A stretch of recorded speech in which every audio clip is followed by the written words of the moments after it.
Live from New Delhi, you're watching DD India Newshour, India's voice to the world. I'm Amritpal Singh. Coming up in the next 1 hour, Thailand denies Donald Trump's claims of agreeing to a truce deal with Cambodia.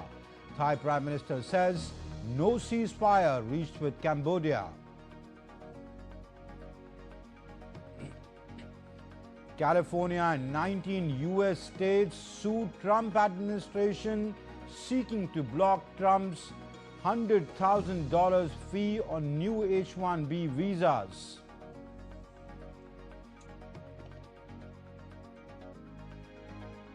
Football legend Lionel Messi unveils his own statue in Kolkata, visits the Salt Lake Stadium. Frenzy amongst fans.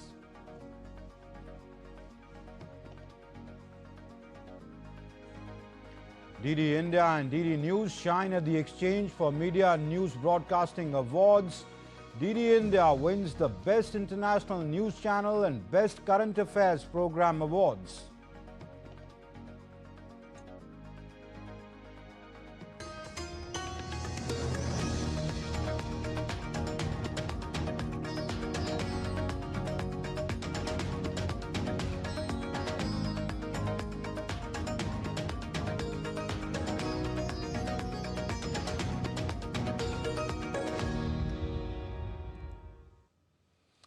Thailand has denied Donald Trump's claims of agreeing to a truce deal with Cambodia. The Thai Prime Minister said that no ceasefire deal was reached with Cambodia. Our report tells us more. Thailand has denied US President Donald Trump's claim that a truce with Cambodia was agreed during a phone call as fighting between the two countries continue for the sixth day. There have been no ceasefire talks. No agreements were made. It was just to update the situation only, which I reiterated that on the border conflict between both countries, the two countries would, well, Thailand will have to proceed to protect its sovereignty and its people. The Thai Minister of Foreign Affairs, Sihasak Huangketkiao, said that Trump's claims do not reflect an accurate understanding of the situation. We're concerned because some of the points in his tweet doesn't, in our view, doesn't reflect an accurate understanding of the situation. Some of the points are inconsistent with the facts. Earlier in a social media post, Trump said Thailand and Cambodia have agreed to cease all shooting effective Friday. Trump claimed after calls with the country's leaders to try to salvage a ceasefire he brokered earlier this year after a fifth day of fighting. While during a bill signing ceremony at the White House, Trump hailed the progress made in Thailand and Cambodia and said he thinks he just did a very good job with Thailand and Cambodia. I think we just did a very good job with Thailand and Cambodia. We had them stopped, and I've been saying I stopped 8 wars, but they started shooting at each other 2 days ago. It wasn't good. And we got it, I think, straightened out today. So Thailand and Cambodia is in good shape. So we get a lot done. Thailand, in fact, has vowed to continue military action against Cambodia, despite earlier claims by US President Donald Trump that he brokered a ceasefire between the two nations. In a social media post, Thai Prime Minister Anutin Charnavirakul said a landmine blast that killed Thai soldiers was definitely not a roadside accident. Since Monday, Cambodia and Thailand have been firing rockets and artillery at multiple points along their disputed border. Meanwhile, Cambodia shut its border crossings with Thailand on Saturday after Bangkok denied US President Donald Trump's claim that a truce had been agreed to end days of deadly fighting. Violence between the Southeast Asian neighbors, which stems from a long-running dispute over the colonial-era demarcation of their 800-kilometer border, has displaced around 500,000 people on both sides. At least 25 people have died this week, including 4 Thai soldiers who were killed in the border area on Saturday. Bureau Report, DD India. And the H-1B visa of the United States, which was long seen as America's bridge to global talent, is now at the center of legal and a political storm. California, along with 19 other US states, has moved court against the Trump administration, challenging a proposed $100,000 fee on new H-1B visas. As policy changes tighten scrutiny and employers rethink hiring strategies, the future of skilled migration to the U.S. is heading for a decisive legal battle. DD India's Nishchoy Roy reports. The H-1B visa, what began as a bridge for skilled minds, is fast becoming a toll road where opportunity comes at a premium, and the politics may cost more than the paperwork. California, along with 19 other U.S. states, has filed a lawsuit in federal court in Boston seeking to stop Trump administration from imposing a $100,000 fee on new H-1B visa applications. California Attorney General Rob Bonta says the U.S. president lacks the authority to impose such a fee, noting that federal law allows immigration agencies to collect only what is necessary to administer visa programs, not to reshape policy through pricing. The White House disagrees. Officials insist the fee is legal and part of a broader effort to reform the H-1B system, which the administration says has been misused and needs tighter controls. The H-1B visa provides legal access to work in the United States in high-skilled professions, offers exposure to advanced technology, global companies, and best practices, enables high earning potential and improved career growth opportunities, allows dependents to live in the U.S. with limited work options for spouses, serves as a pathway toward long-term stay and permanent residency. But Trump administration's September 2025 rules tightened definitions for specialty occupations and degree relevance. Increased scrutiny affects firms filling large volumes of H-1B petitions. Trump administration introduced a one-time $100,000 fee for new H-1B fillings. U.S. tech companies now dominate initial H-1B approvals, showing rising domestic demand. Once a gateway for global talent, the H-1B visa now faces uncertainty amid legal battles. As courts weigh in and employers reassess their options, the future of the H-1B visa hangs in the balance. Nishchoy Roy's report for DD India. The U.S. seizure of an oil tanker off the Venezuelan coast looks designed to further squeeze the economy of President Nicolas Maduro's country. The seizure had little impact on global oil prices because of exiting oversupply and due to the fact that Venezuela makes up only 1% of the overall market. Venezuelan oil is already sold at a discount on the black market because of the existing risk relating to sanctions. This latest action is likely to widen these discounts even further. Besides discounts, export volumes could also be affected, and that in turn would lead to production cuts which are costly to reverse. In addition, Venezuela has until now required companies to pay some of the payments for oil cargo upfront, and a lot will be unwilling to do so now due to the high costs involved in a U.S. seizure.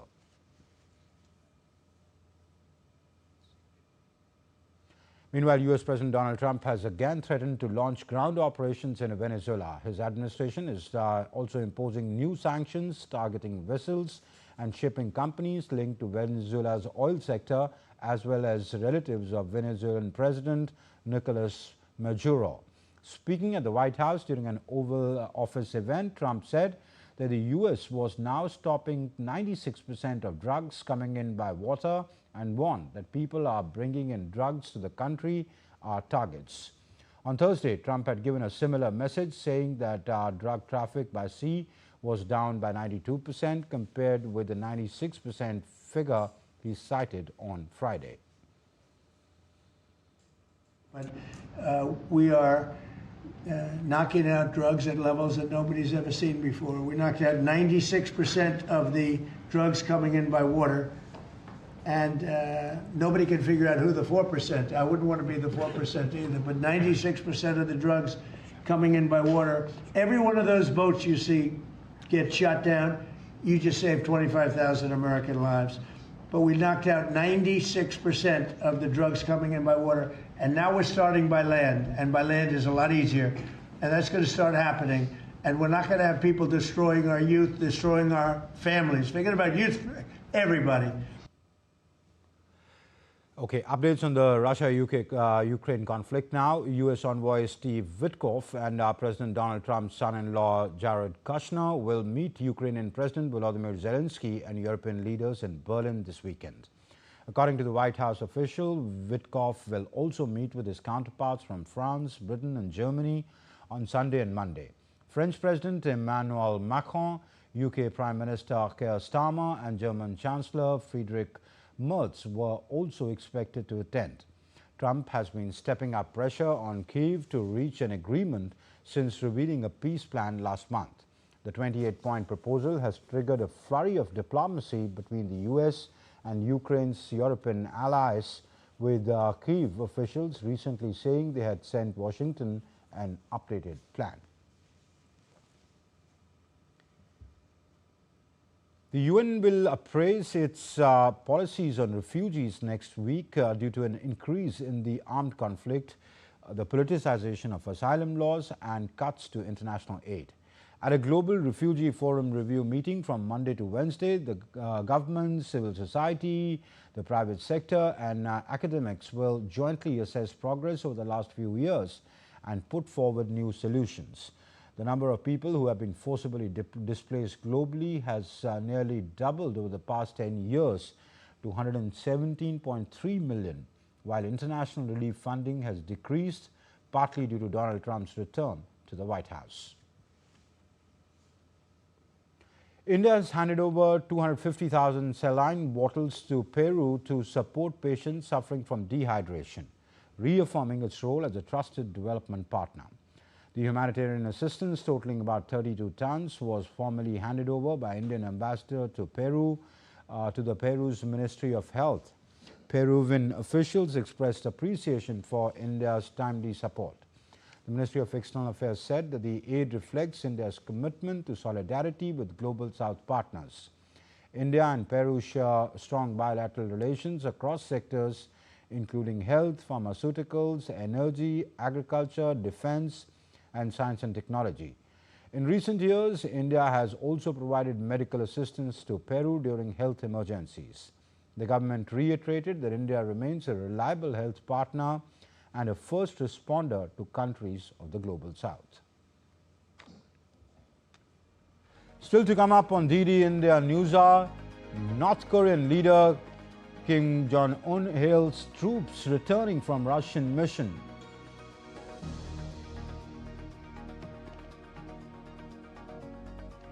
Iraqi Prime Minister Sudani receives UN Chief Antonio Guterres in Baghdad.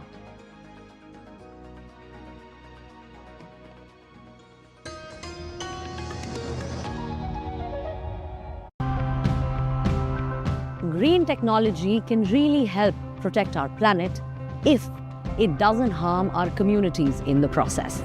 The solar panels of all the 5 sets cumulative is around 80 kilowatt. So per year there is a saving of around 1 lakh units. As long as you have high concentrations versus low, then you can sort of harvest energy this way. Each village has its own unique problems. We need to develop a scientifically sound yet simple model that local people can understand and implement. Work outdoors where environmental conditions constantly change. Some weeds are larger, some smaller with different leaf shapes. With AI, many of them can be learned and controlled much more easily. That's why AI is a small revolution in this field.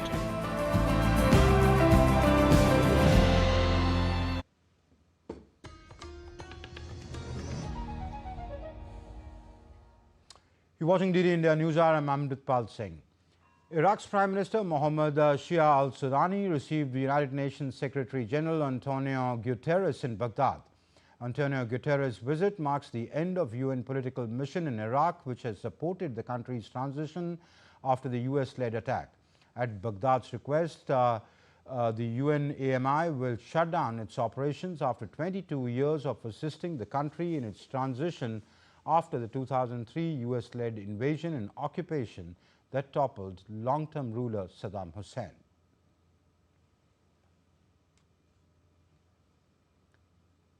On Saturday, North Korean leader Kim Jong-un welcomed home an army engineering unit that had been deployed in Russia. Kim praised soldiers of the 528th Engineering Regiment for their role during a 120-day mission in Russia's Kursk region, where Moscow is fighting Ukraine. Russia earlier confirmed that North Korean troops helped defend Kursk and clear mines. Under a defense pact, around 14,000 North Korean soldiers were sent to the region.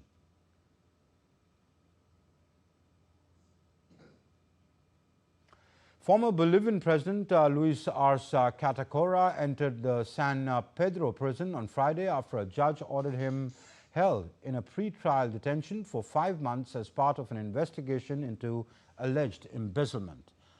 Arce, who left office last month, will be tried for alleged economic misconduct while serving as economy minister under ex-leader Evo Morales.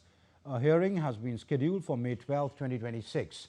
The investigation into Arce focuses on alleged irregular disbursements from a fund known as the Indigenous Fund, intended to finance projects for indigenous communities. Arce was detained by police on Wednesday and has denied any wrongdoing. The judge said that during his pre-trial detention, Arce will be held separately from those serving their sentences in La Paz prison and will be able to request to leave for health reasons when necessary.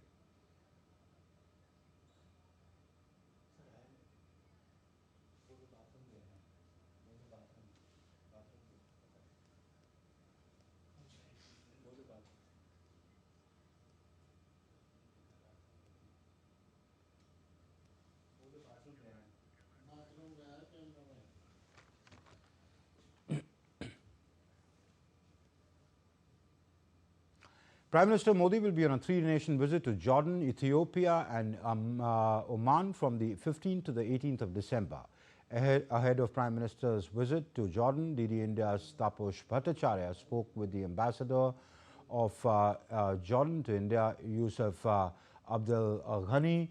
Ambassador said that Jordan looks at India as a big brother in the region, and Prime Minister Modi's visit will further strengthen the diplomatic ties between the two nations.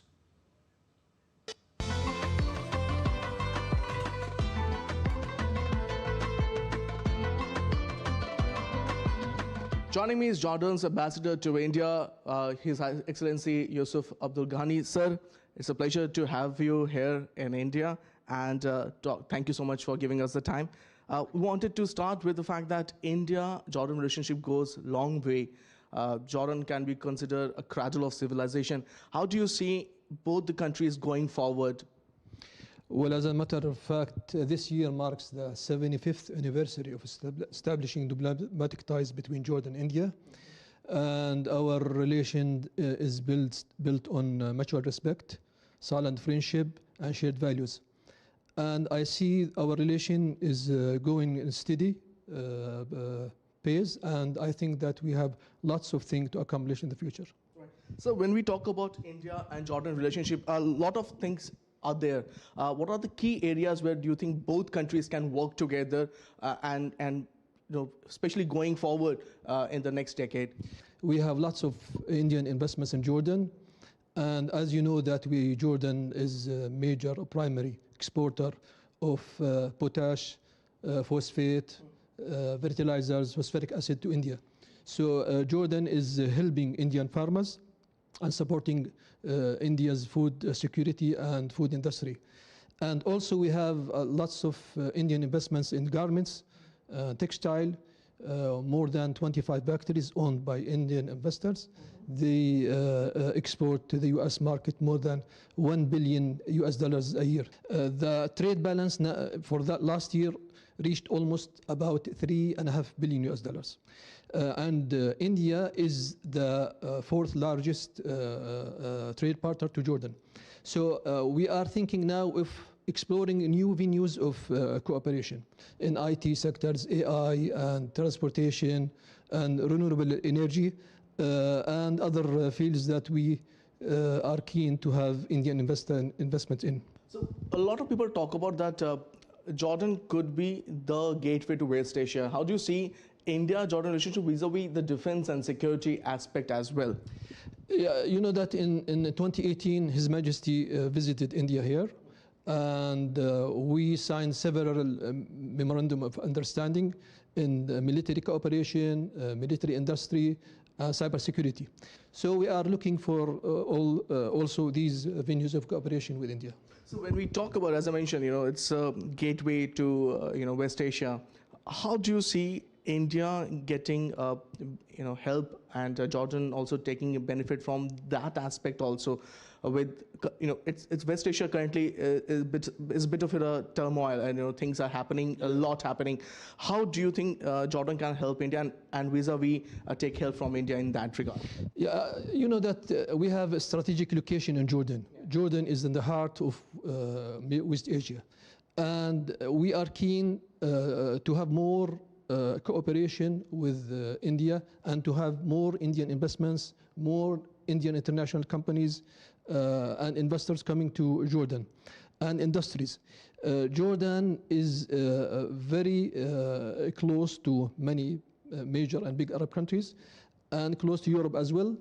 And so we can have, and we have an easy access to other markets, and we are developed regarding of health sectors, education, industry, agriculture, and our investments laws encourage foreign investments, so, and give money incentives to foreign investments. So these all things could help attract Indian investments to Jordan and to fortify our bilateral relations. We don't want to be, just limited in a few fields of cooperation, but the sky is our limit. The sky is limit. Also, last question I'd like to ask you: how do you see Prime Minister Narendra Modi's leadership in taking India-Jordan relationship forward? We have to see in the perspective of, let's say, the next decade. How do you see those relationships going forward, sir? Now, Jordan is welcoming Honorable Prime Minister Narendra Modi to our country as honor guest to His Majesty. They enjoy very strong, solid friendship, and to Jordanians.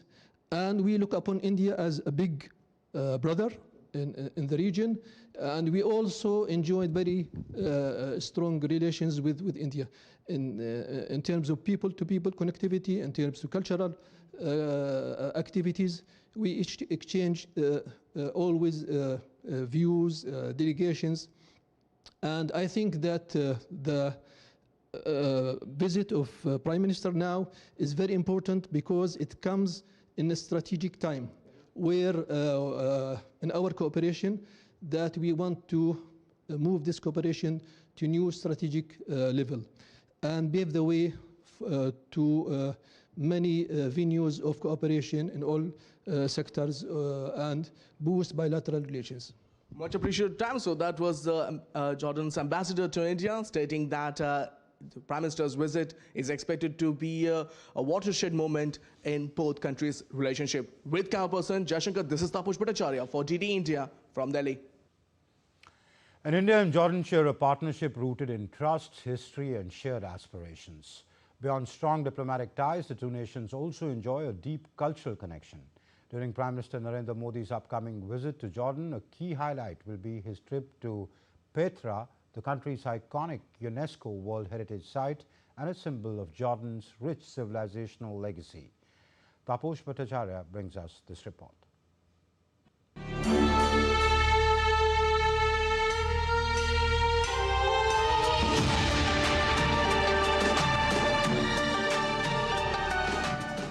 Amidst the rugged mountains of southern Jordan lies Petra, the legendary rose-red city. Sculpted from the towering sandstone walls, it remains one of humanity's most extraordinary creations.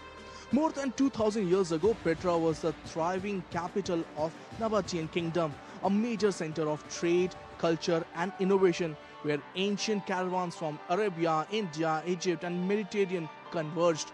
Carved into rose-red sandstone over 2,000 years ago, Petra stands as one of the greatest archaeological treasures of humanity.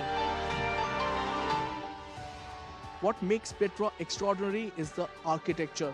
The entire monument carved directly into sandstone cliffs, from elaborate tombs to grand temples and the iconic treasury. just behind my back. This desert city was not just visually stunning, it was scientifically advanced. The Nabateans engineered a sophisticated network of water channels and reservoirs that transformed a harsh landscape into a flourishing urban hub. Recognized as a UNESCO World Heritage Site, Petra today stands as a symbol of human genius, endurance, and cross-cultural exchange, a testament to the civilization that shaped this region. And soon, Petra will welcome a special visitor. Prime Minister Narendra Modi will walk through these ancient pathways during his visit to Jordan, paying tribute to one of the world's most extraordinary heritage sites and deepening Indo-Jordan cultural ties. With camera person Jai Shankar and Ashish, this is Taposh Bhattacharya signing off from Petra. President Draupadi Murmu on Saturday paid tributes to the security personnel who laid down their lives while protecting Parliament during the 2001 terror attack, saying the nation remains indebted to them and their families. In a post shared on social media platform X, President Murmu said, and I quote, "Their valor and devotion to duty continue to guide our national spirit. The country remains indebted to them and their families.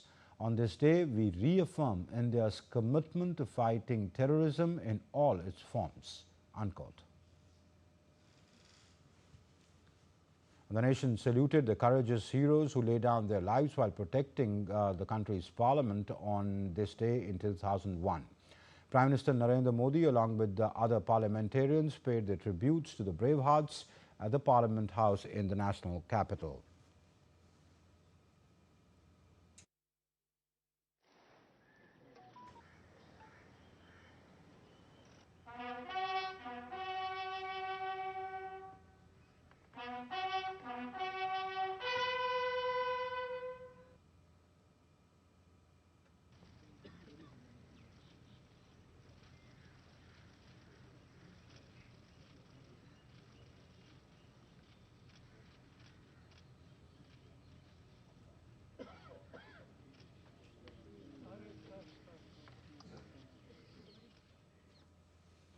Taking to social media, Prime Minister Modi said, in the face of grave danger, their courage, alertness and unwavering sense of duty were remarkable.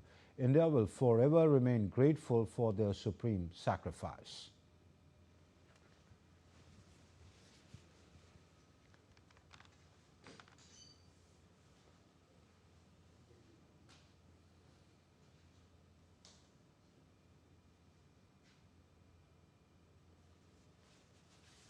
And December 13, 2001 remains a day etched in India's memory when terrorists attacked the parliament, targeting the temple of our democracy.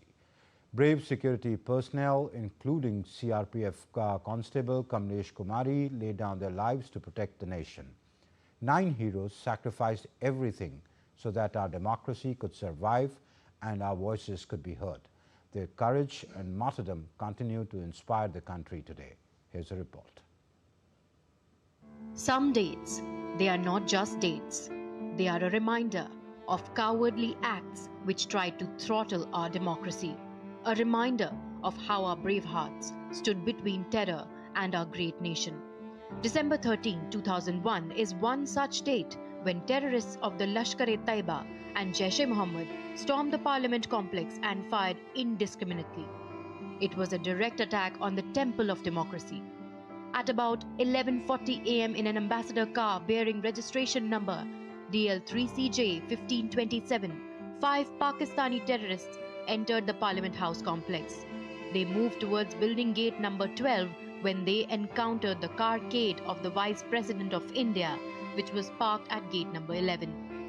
One of the members of the Parliament House watch and ward staff, Jagdish Prasad Yadav, became suspicious about the identity of the car and immediately ran after it. The car had no option but to turn backwards. But in the process, it hit the Vice President's car. Immediately, the terrorists then started firing. On-duty personnel of CRPF, ITBP and Delhi Police took their positions and returned the fire.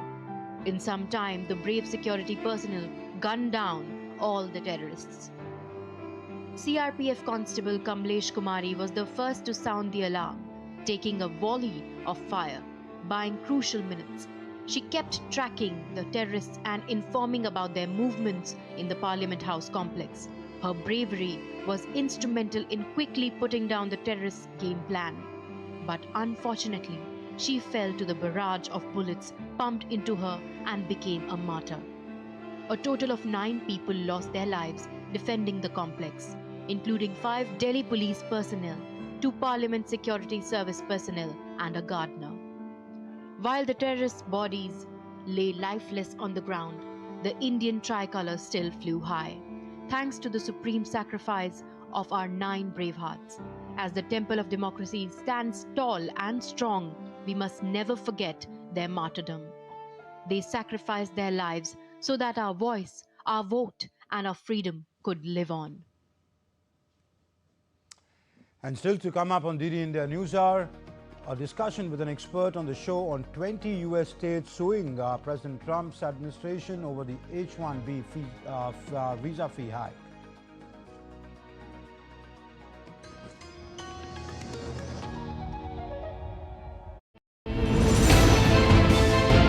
Geopolitics and trade deals. Economic challenges amid development. Hard work and the path to prosperity. It's the economy, always. Between walkers, money is what money does and says. Supply creates its own demand. Between the bulls pulls and bears tears. When supply chains globalization and India rises to the podium. We'll get you centered with the economic brief at 8 p.m. every Thursday on DD India.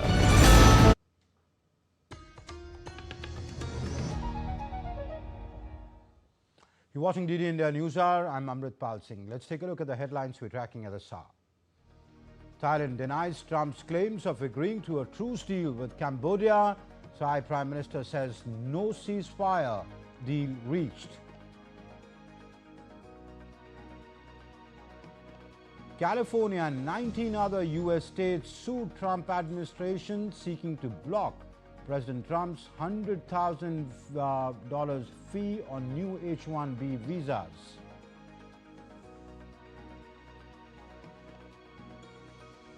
Football legend Lionel Messi unveils his own statue in Kolkata, visits the Salt Lake Stadium.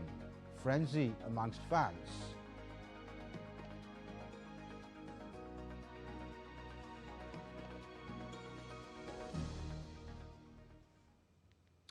And to talk about the latest development in the H-1B visa fee hike row, now 20 US states have gone to a federal court in Boston challenging President Trump's fee hike, calling it unlawful. To discuss that, I'm joined on the show by Prabhu Dayal. He's a former senior diplomat. Good evening, sir, and thank you for being on the show. Ambassador Dayal, first of all, is this now turning political because Democratic states have gone to the federal court against President Trump's decision? Well, first of all, Amritpal, thanks for having me on your show. You know, the H-1B visa is a non-immigrant US visa that permits American employers to engage foreign workers in specialty occupations like information technology, engineering, medicine, finance, and research, where domestic talent falls short of requirements. Thus, the H-1B visa benefits the United States by filling high-skilled labor gaps in critical sectors. Now, in September this year, President Trump issued a proclamation that requires a $100,000 fee for a new H-1B visa application for workers brought from outside the US. Now, the $100,000 fee must be paid by the US employer sponsoring the visa. And this is a significant increase from the previous fees, which typically range between $2,000 to $5,000 per application. The Trump administration said that the goal is to discourage American companies from relying on foreign labor and to prioritize American workers, arguing that the previous system was being abused. However, the new fee is facing significant legal opposition. As you mentioned, a coalition of 20 states led by California are challenging the policy in court. Separate lawsuits have also been filed by the US Chamber of Commerce and a group of unions which comprise higher education officials and religious organizations who are also challenging the policy in court. Now, they argue that the amount being demanded by Trump as the H-1B visa fee is arbitrary and it far exceeds the actual processing costs. They also say that the president has usurped the authority which has been granted to Congress to set the fees for H-1B visas. And the states which have filed the lawsuit contend that it creates an unlawful financial barrier, particularly for employers in public sectors like health care and education. So thus the legal challenges are ongoing, and hearing of the Chamber of Commerce lawsuit is scheduled later this month. So the validity of the fee hike to $100,000 remains uncertain pending these legal outcomes. But Ambassador Dayal, we heard the California AG or the Attorney General say that this is unlawful and the Trump administration cannot do it, but the White House has defended the decision. It says it's part of the broader plan to reform the H-1B program. They insist that there was rampant misuse of this visa. Now this 100,000 fee will act as a deterrent, but for those who were abusing the system, but will if a super speciality is required, or if there is a rare case in national interest, that can go through. Well, you're right. The argument put forward by President Trump was that the new law which he was bringing into force was actually meant to check the abuse of the earlier system, and that companies were ignoring American talent and were resorting to cheaper workers from abroad. Now, the states who filed the lawsuit, incidentally, there were also 2 states which have Republican governors, though of course all the 20 attorney generals of all these states are Democrats. So these states who filed the lawsuit argued that the fee will create significant financial pressure on public sector and non-profit employers such as universities, hospitals and schools, which rely on H-1B workers to fill labor shortages in essential services like education and healthcare. So the whole argument which is being put forward by the states which have filed the cause is that the H-1B visa hike will hinder innovation and also access to healthcare and education by restricting access to a vital pool of skilled international talent. Okay. So how is it going to affect the Indian IT firms? Well, amongst the Indian IT firms, TCS is a very big employer. User of the H-1B visas.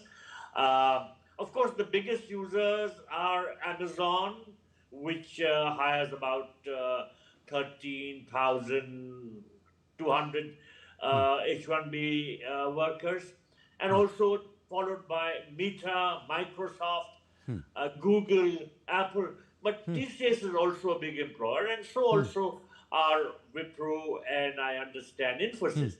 But they will be impacted, no doubt.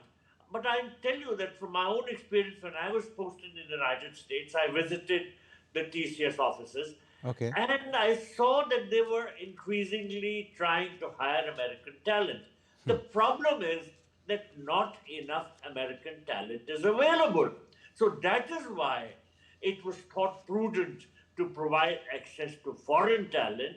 And all these companies who have been relying on the H-1B visas feel that their activities are going to be hampered and that they will face severe talent shortages, which might come in the way of innovation, research, and doing good work, which will benefit the United States. Ambassador Dayal, but what is the actual position? I mean, okay, there are these 20 attorney generals who have gone, all of them Democrats. So one could argue that, it could be a political stance as well of the Democratic Party. But what is the actual position? Were the companies abusing the system, hiring cheaper talent from outside?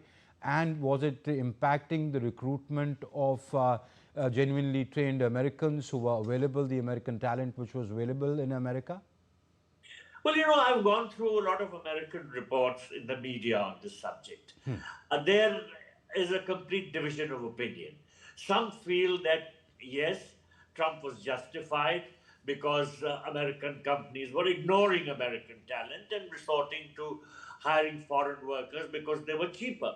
But a lot of people feel that there is a certain racist trend in this new imposition, and that the $100,000 fee is totally unjustified. Though, of course, some companies have said that they will pay the fee if they need the talent.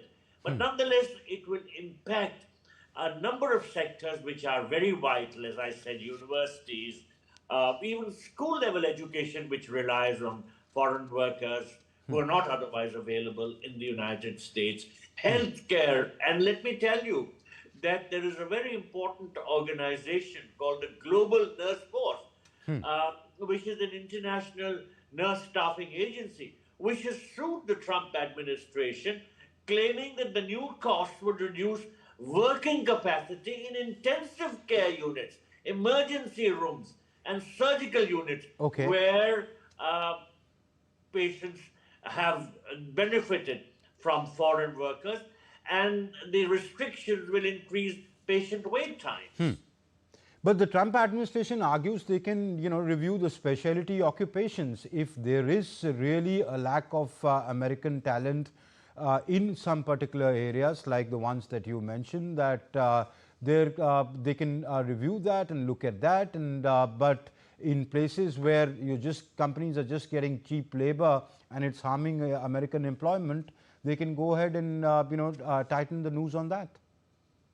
Well, and also, and if I may add, how would this argument, with both arguments by both sides, we know what both sides are arguing, how would they face the test of legality? What view could the court take on that?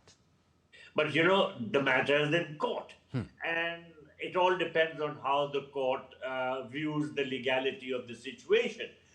The states which have filed the application are saying that the president doesn't have the authority to hike the visa fees in this manner, and that the authority only belongs to the Congress.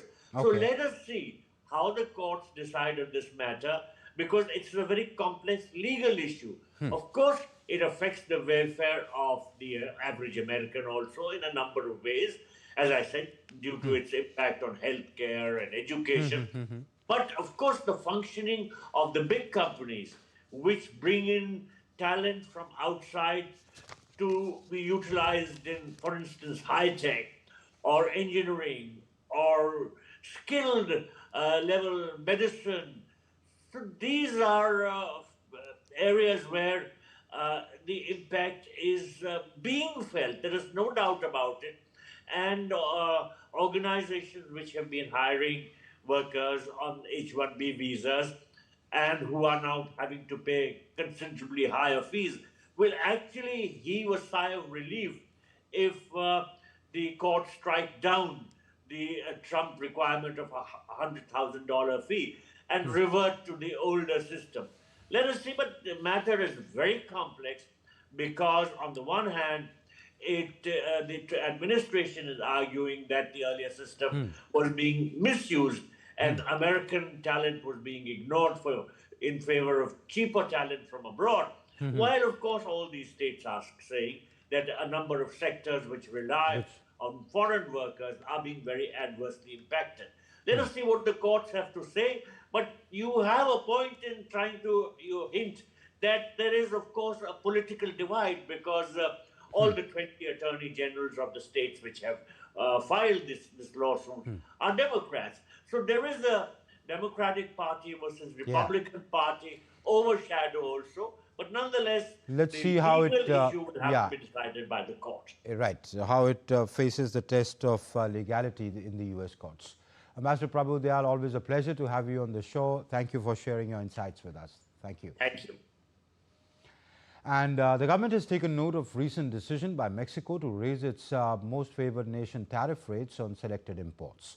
According to sources, India's position is that unilateral increases in the MFN tariffs without prior consultations do not align with the spirit of cooperative economic engagement or with the principles of predictability and transparency underpinning the multilateral trading system. Doordarshan channels delivered an outstanding performance at the 17th Exchange for Media News Broadcasting Awards, or the ENBA Awards 2025, held in New Delhi, winning multiple honors for excellence in journalism and creative programming. DD India won 2 silver awards, one for Best International News Channel English and another for its flagship program Connecting the Dots, which was recognized as the best current affairs program. The awards underline DD India's strong global outlook and commitment to unbiased factual reporting. In addition, DD News secured the Gold Award for its program Cyber Alert in the category of Best Campaign for Social Causes. The campaign was praised for its impactful role in raising public awareness about cybersecurity in the digital age. On the occasion, the CEO of Prasar Bharati was honored with the Best CEO of the Year award. The CEO described the recognition as a result of the collective hard work and dedication of the entire team. Director General of DD News, Priya Kumar, congratulated all the winners and team members, stating that the honors reflect the organization's commitment, professionalism and teamwork. She expressed confidence that Doordarshan will continue to set new benchmarks in public service broadcasting and credible journalism in the years ahead. Goes to the Gold Award in the category goes to DD News.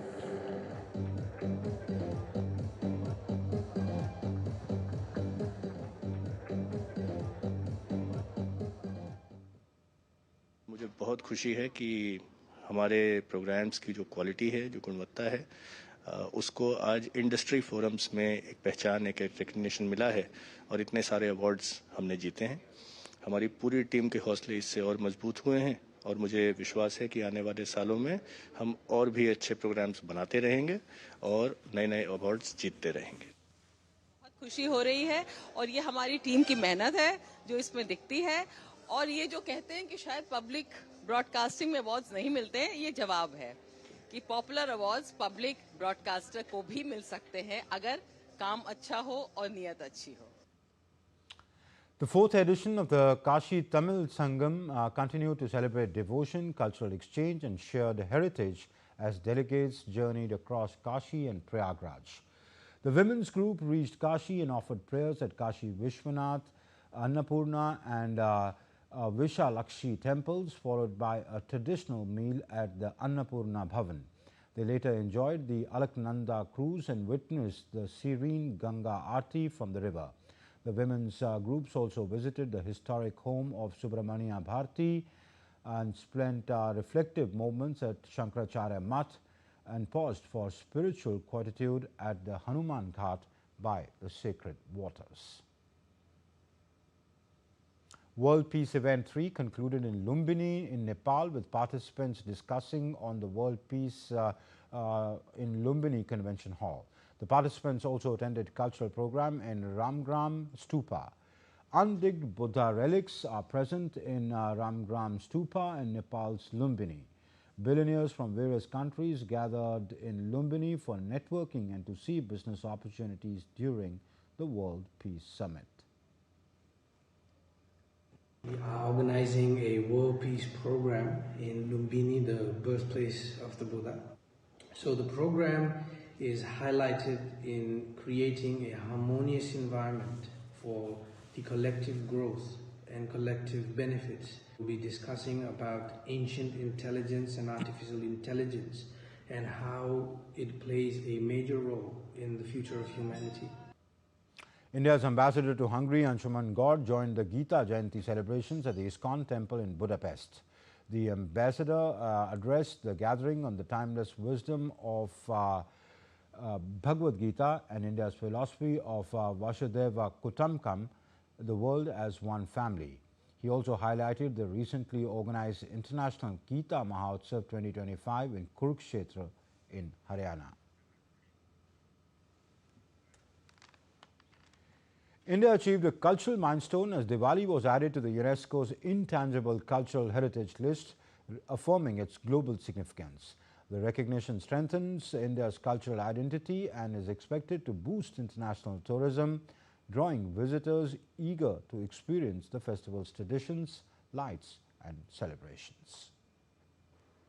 In a landmark moment for India's cultural legacy, the Festival of Lights, Diwali, has now found its place on UNESCO's prestigious list of intangible cultural heritage. And with it comes the promise of significant economic gains, particularly a surge in international tourist interest around Diwali festivities. We are also thrilled that our festival of Deepavali has also been added to the list. It is a soul of our civilization and will now also get global recognition as a festival for its festival of lights, for all the joy and splendor associated with Diwali. Tour and travel operators are now planning special tour packages for international tourists around Diwali.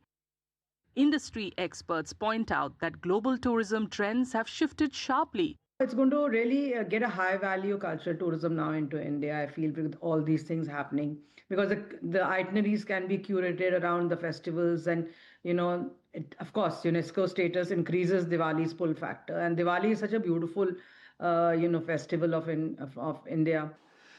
Today people who travel want to participate in festivals, they want to participate in cultural programs, they want to experience the destination, experience the culture. The numbers speak for themselves. Trade bodies estimate that business during the Diwali 2025 season touched an unprecedented 6.05 lakh crore rupees. Domestic flights, trains and hotels operated at near full capacity during this period. With UNESCO's Intangible Cultural Heritage tag now strengthening Diwali's global identity, India is poised to draw more international visitors during the festive seasons ahead. Apart from Diwali, 15 other Indian traditions are part of this list, including the Garba of Gujarat, the Durga Puja of Kolkata, the Kumbh Mela and yoga. You're watching DD India Newshour. Time now for some sports news. Football star Lionel Messi kick-started his GOAT India tour on Saturday. The 2022 World Cup legend arrived in Kolkata early hours on Saturday. Messi, along with Luis Suarez and Rodrigo de Paul, received a grand welcome at the jam-packed Salt Lake Stadium. Messi waved to a sea of ecstatic fans who had been waiting for him since morning for a glimpse of the superstar. Later in the day, 8 times Ballon d'Or award holder also virtually unveiled his 70-foot-tall iron statue in Kolkata with Bollywood actor Shah Rukh Khan present at the event. Kolkata witnessed a football and entertainment extravaganza as Lionel Messi and Shah Rukh Khan met each other in the City of Joy. And after Kolkata, Messi, along with Inter Miami teammates Suarez and Rodrigo de Paul, arrived in Hyderabad in the evening. The trio spent an hour on the pitch at the Rajiv Gandhi International Stadium, delighting the crowd. Messi, Suarez and de Paul played football together and had a fun football kickabout with some of the young players. Finally, the global star, along with fellow mates, sent a special message to the crowd, thanking them for their affection and love.